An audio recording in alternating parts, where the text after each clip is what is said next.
This worldly life is but very little. This worldly life is little but very precious. It's how people live their lives here which will determine what they achieve in this world, and more importantly, how they will be treated and what they will be given in the real life and the everlasting life of the hereafter.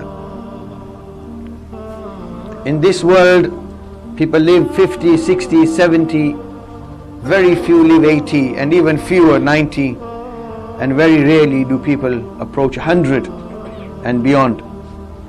But people will live their small lives if by worshipping Allah and doing what Allah wants them to do, then Allah will give them a much superior life in the hereafter, and the very first day of which will be equivalent to 50,000 years of this world. 50,000 sana. And after that, everlasting life to which there will be absolutely no end. Imam Ghazali rahmahullah, who was one of the great scholars of Islam, he is given an example that if all the space between the earth and the sky was filled with mustard seeds, and mustard seeds are very, very tiny and small grains.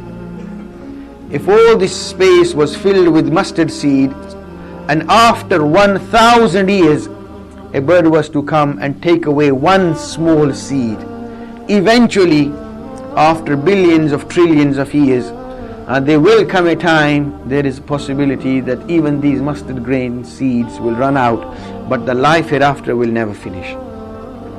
The life hereafter will never finish. This is why this life is so very precious.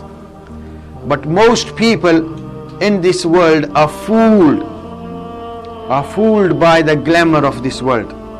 And Shaitan fools them by making the world appear so sweet and so glamorous. And Shaitan makes people think, you're here once, so you might as well enjoy yourselves. And people think that the more things they have, the better their life will be. The more cars, the more money, the more clothes, more food, bigger, better houses, the better will be the quality of their lives. And to have more things, then people think that the more money they have, the more things they can acquire, and hence live a better life. And people generally think that to have more money they need to work harder.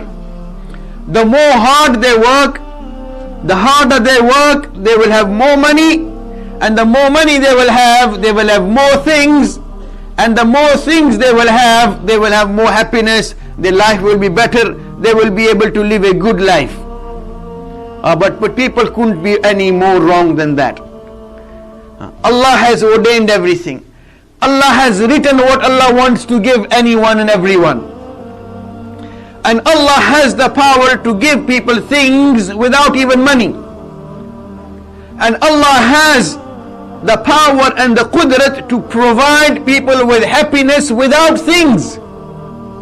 And Allah has the power to provide people with money and wealth without even working. And there are many, many cases throughout the world in history where people haven't done much, but they've acquired a lot of money. And there are many, many cases where people don't work so hard and they don't have so many things, but they are very happy. And there are many people who have a lot of things in this life, but they are not happy.